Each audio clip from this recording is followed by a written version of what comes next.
अखंडमंडलाकारं व्याप्तं येन चराचरं तत्पदं दर्शितं येन तस्मै श्री गुरुवे नमः। अज्ञानान्धस्य लोकस्य ज्ञानाञ्जनशलाकया चक्षुरुन्मीलितं येन तस्मै श्री गुरुवे नमः। अध्यात्म विश्वविज्ञान यूट्यूब चैनल पर हमने गत अंक में विविध उपनिषदों में औपधर्म, दिव्य दृष्टि, दिव्य चक्षु किस प्रकार प्रदर्शित हुए हैं, बताए गए हैं। विभिन्न प्रकार के सूक्तियों, सुभाषितों और श्लोकों के माध्यम से ये हमने जाना। आइए अब इस अंक में हम श्रीमद् भगवद गीता में भगवान श्री कृष्ण जी ने अर्जुन को जो दिव्य चक्षु दिए वो किस प्रकार दिए और अर्जुन को समझाने के समय उन्होंने किन युक्तियों का, प्रयुक्तियों का उपयोग किया, इस विषय में जाने। क्षर, अक्षर व पुरुषोत्तम ये तीन भाव ध्यान में रखकर उसके अनंतर विश्वरूप अर्थात विश्वम विष्णु देखना और विचार करना चाहिए। यही दिव्य दृष्टि श्री कृष्ण जी ने अर्जुन को दी और अर्जुन ने विचार के द्वारा अपने सद्गुरु जो श्री कृष्ण भगवान उनके पुरुषोत्तम रूपी शरीर में अर्थात विश्वव्यापी पुरुषोत्तम में अखिल विश्व अर्थात विश्वरूप देखा। अब उसी प्रकार विचार द्वारा हम भी देखें। संजय ने कहा, एव मुक्त्वा ततो राजन् महायोगेश्वरो हरिः दर्शयामास पार्थाय परमं रूपमैश्वरम्। गीता अध्याय 11 श्लोक 9। तू इस स्थूल दृष्टि से पुरुषोत्तम का अर्थात परमात्मा का सत्य स्वरूप देखने में असमर्थ है, इसलिए मैं तुझको दिव्य चक्षु देता हूँ। उसके द्वारा हे अर्जुन तू मेरा ईश्वरी योग अर्थात क्षराक्षर के संयुक्त स्वरूप का वैभव देख।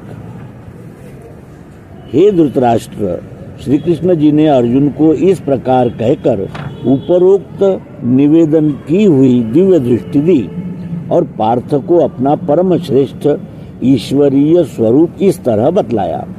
अनेक वक्त्र नयन में का अद्भुत दर्शनम अनेक दिव्याभरणम दिव्यानेकोद्युतयुधम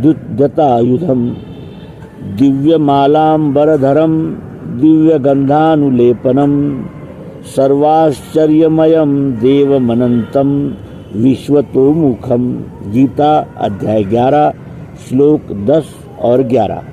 अर्थ, द्विभुजी श्री कृष्ण शरीर ने अर्जुन को दर्शित किए हुए परमात्मा के उस रूप में सब प्रकार के अनेक मुख थे, अनेक नेत्र थे, उसमें अनेक अद्भुत दर्शनीय प्रकार थे, उस पर अनेक प्रकार के दिव्य अलंकार शोभा देते थे, अनेक प्रकार के उद्यत दिव्य आयुध उसमें चमक रहे थे तथा उसमें अनेक प्रकार के दिव्य वस्त्र शोभा देते थे और अनेक प्रकार के दिव्य गंधों का उबटन उस शरीर पर लगा हुआ था। अर्जुन ने इस प्रकार सब आश्चर्यों से युक्त देव को विश्वतोमुख और अनंत देखा। सब जगत में अनेक प्रकार के अनेक मुख, अनेक हाथ, अनेक नेत्र, अनेक दर्शनीय प्रकार, अनेक प्रकार के अलंकार, अनेक प्रकार के पुष्प, अनेक प्रकार के सुगंधित पदार्थ तथा वस्त्र किस पर दिख रहे हैं? वह उसी पुरुषोत्तम प्रभु के क्षराक्षरात्मक जड़ चैतन्यात्मक शरीर अर्थात स्वरूप पर ही दिख रहे हैं। कारण कि क्षर यह वास्तविक रूप से अक्षर आत्मा का ही दृश्य रूप है, यह पहले ही सिद्ध किया गया है। क्षर स्वरूप में भासमान होने वाली विविध भांति के सर्वाश्चर्यमय दृश्य ये वास्तविक रूप से आत्म रूप में ही भासमान होते हुए अक्षर आत्म रूप ही है, यह सिद्ध होता है।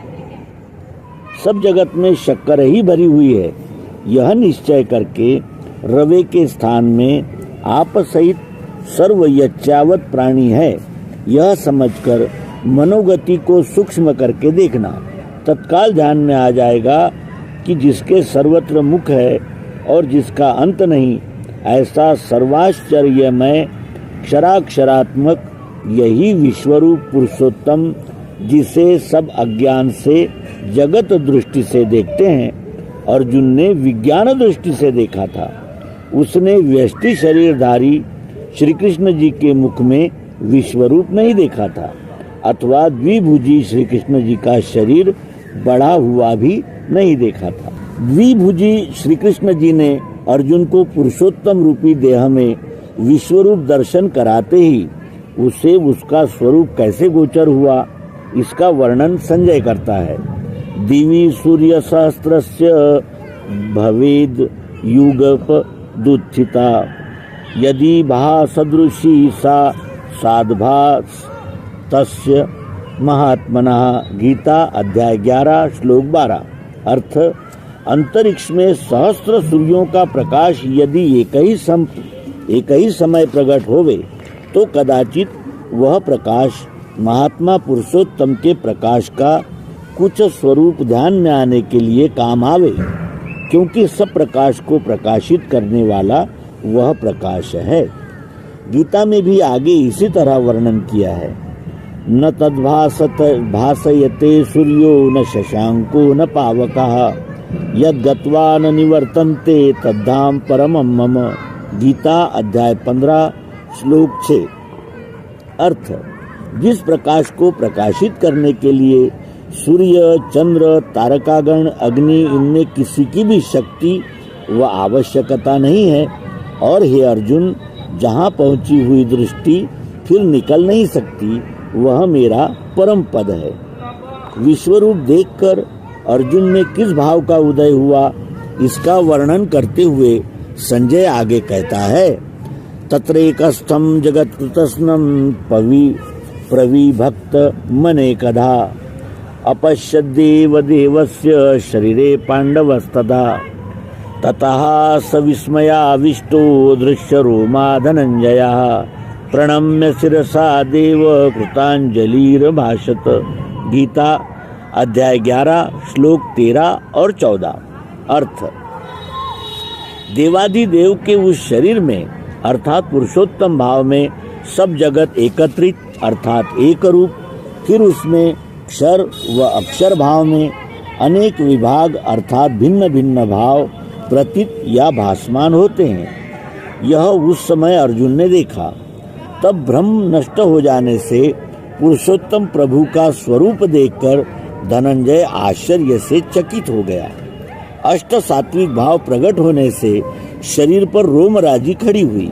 फिर पहली मंद जीव कल्पना नष्ट होकर ब्रह्म का नाश हो जाने से अर्जुन मस्तक झुकाकर नमस्कार करके हाथ जोड़कर सर्वव्यापी पुरुषोत्तम से कहने लगा, विश्वम विष्णु, यह परमात्मा का रूप सर्वव्यापी होने से उसमें इंद्रलोक, भूलोक, मृत्युलोक, पाताल लोक इत्यादि सभी अंतर्भूत है एवं यह सभी क्षर स्वरूपी है। यह सोचते हुए अर्जुन कहता है, पश्यामि देवास्तव देव देहे सर्वास्तथा भूत विशेष संज्ञान, ब्रह्मांड मिशम कमलासनस्थ ऋषीच सर्वानुरंगाश्च दिव्यान्, अनेक बाहुदरवक्त्र नेत्रम पश्यामि त्वां सर्वतोऽनन्तमुख रूपम, नान्तं न मध्यम न पुनस्तवादिं पश्यामि विश्वेश्वर विश्वरूपम। गीता अध्याय 11 श्लोक 15 और 16। अर्थ, हे देव, आपके शरीर में मुझे सब देव दिख रहे हैं, अनेक प्रकार के प्राणियों के समूह दिख रहे हैं, कमलासन पर बैठे हुए देवादिदेव ब्रह्मा जी और ऋषिगण दिख रहे हैं, तथा दिव्य सर्प भी दिख रहे हैं। हे विश्वेश्वर, आपको अनेक बाहु, अनेक पेट, अनेक मुख और अनेक नेत्र है। आपका रूप अनंत है, आपका अंत नहीं दिखता और न आदि भी दिखता है। सब विश्व में आप ही का रूप दिख रहा है। उपरोक्त सब वर्णन उस विषय से संबंध रखने वाले पौराणिक वर्णन की ओर ध्यान देते हुए व्यास जी ने अर्जुन के मुख में गीता ग्रंथ में डाला है और उससे यह सूचित किया है कि अष्टधा प्रकृति रूप क्षर विश्व में अक्षर तत्व ही अंतर्बाह्य और ओतप्रोत भरा हुआ है। किरीटिनम गदिनम चक्रिणम च तेजो राशिम सर्वतो दीप्तिमंतम पश्यामि त्वाम दुर्निरीक्षम समन्दात दीप्तानलार्क द्युतिम प्रमेयम। गीता अध्याय 11 श्लोक 17। अर्थ, माथे पर मुकुट धारण किए हुए, हाथों में गदा और चक्र लिए हुए आप तेज की खान हो। सर्वत्र आप ही का प्रकाश फैल रहा है।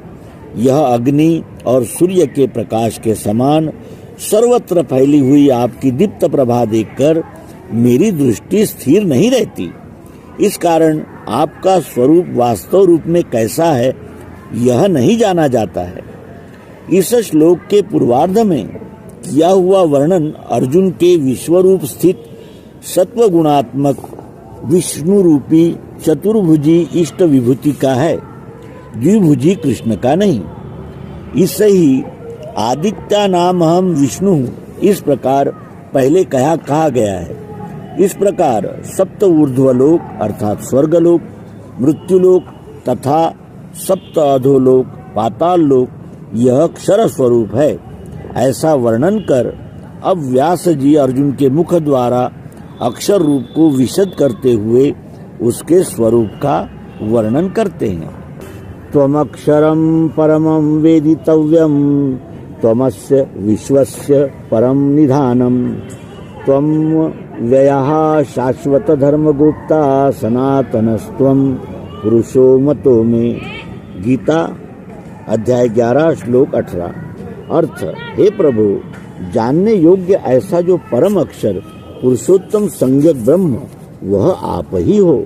आप इस विश्व के परम आधार, परम अव्यय तथा शाश्वत धर्म के रक्षक हैं और आप ही सनातन पुरुष है, यह मेरा निश्चय हो चुका है। पुरुषोत्तम स्वरूप की महिमा वर्णन कर अर्जुन के मुख द्वारा व्यास जी फिर क्षराक्षर के संयुक्त स्वरूप का वर्णन करते हैं। अनादि मध्यांतम अनंत वीर्य मनंत बाहुम शशि सूर्य नेत्रम पश्यामि त्वाम दीप्त हुताश वक्त्रम स्वतेजसा विश्वमिदं तपंतम। गीता अध्याय 11 श्लोक 19। अर्थ, आपको आदि अंत और मध्य नहीं है। आपकी शक्ति अपार है, आपके अनंत हाथ है और सूर्य चंद्र यह दोनों आपके नेत्र है। प्रज्वलित अग्नि यह आपका मुख है और संपूर्ण विश्व को आप अपने तेज से प्रकाशित अर्थात तप्त कर रहे हो। इस प्रकार मुझे अब प्रतीत हो रहा है। चंद्र सूर्य यह परमेश्वर पुरुषोत्तम के नेत्र है, ऐसा रूपक भाषा में श्रुतियों में भी वर्णन पाया जाता है। चक्षुषी चंद्र सूर्यो चंद्रमा मनसो जातश्चक्षो सूर्यो जायत मुखादीन चंद्र दिश्चाग्निश्च प्राणाद्वायुरजायत। ऋग्वेद पुरुष सूक्त। अर्थ, अग्नि यह भगवान का मस्तक और सूर्य चंद्र यह नेत्र है। परमेश्वर के अंतःकरण से चंद्र की और चक्षु से सूर्य की उत्पत्ति हुई है। मुख से इंद्र की और प्राण से वायु की उत्पत्ति हुई है। ध्यावा पृथिव्यरीन्द्रमनन्तरं हि व्याप्तं त्वयेकेन दिशश्च सर्वाः दृष्टवाद्भूत रूपमुग्रं तवेदं लोकत्रयं प्रव्यथितं महात्मन्। अमीहि त्वां सुरसंज्ञा विशन्ति केचिद् भीताः प्राञ्जलयो गृह्णन्ति स्वस्तीत्युक्त्वा महर्षि सिद्ध संघाः सुवन्ति त्वां स्तुतिभिः पुष्कलाभिः। गीता अध्याय 11 श्लोक 20-21। अर्थ, हे महात्मन, अंतरिक्ष और पृथ्वी के बीच का जो अवकाश तथा सब दिशाएं हैं वे अकेले आपने ही व्याप्त की है। आपका यह अद्भुत और उग्र रूप काल रूपी क्षर भाव देखकर त्रैलोक्य अर्थात सात्विक, राजस तथा तामस स्वभाव के जीव व्यतीत हो रहे हैं। यह देवगणों के संग आपके शरणागत हो रहे हैं। उनमें कोई भय से आर्तबुद्धि से हाथ जोड़कर आपकी प्रार्थना कर रहे हैं। महर्षि और सिद्धों के समूह स्वस्ति शब्द कहकर अनेक प्रकार की स्तुति द्वारा आपकी महिमा वर्णन करते हैं। रुद्रादित्या वसवो ये च साध्या विश्वेश्विनौ मरुतश्चोष्म पाश्च गंधर्व यक्षासुर सिद्ध संघा वीक्षन्ते त्वां विस्मिताश्चैव सर्वे रूपं महत्ते बहुवक्त्र नेत्रं महाबाहो बहुबाहु रूपादं बहुदरं बहुदंत्रालकरालं दृष्ट्वा लोकाः प्रव्यथितास्तथाहम्। गीता अध्याय 11 श्लोक 22 और 23। अर्थ, हे प्रभु, रुद्र, आदित्य, वसु, साध्य, विश्वेदेव, अश्विनी कुमार, मरुदगण, पीतर, गंधर्व, राक्षस और सिद्धों के समूह आपकी महिमा देखकर आश्चर्य युक्त होते हुए आपको निहार रहे हैं।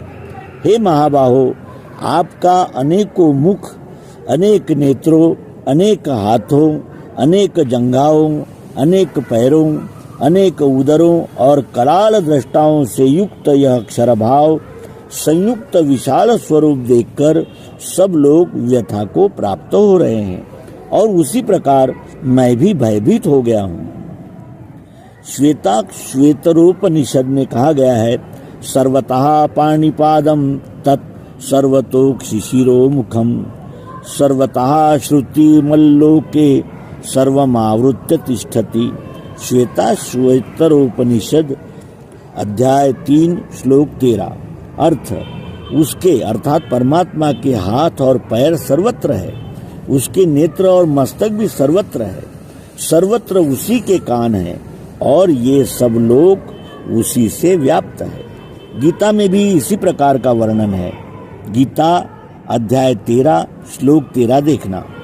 नभः स्पृश्यम दीप्तमनेक वर्णम व्यात्ताननम दीप्त विशाल नेत्रम दृष्ट्वा हि त्वां प्रव्यथितान्तरात्मा धृतिं न विन्दामि शमं न विष्णु। गीता अध्याय 11 श्लोक 24। अर्थ, हे विष्णु, आपका नभस्पर्शी प्रकाशमान अनेक रंगों से युक्त अनेक फैलाए हुए मुखों तथा तेजस्वी और विशाल नेत्रों से संपन्न रूप देखकर भय से मुझे व्यथा उत्पन्न होने के कारण धैर्य नहीं रहा और शांति प्राप्त नहीं होती।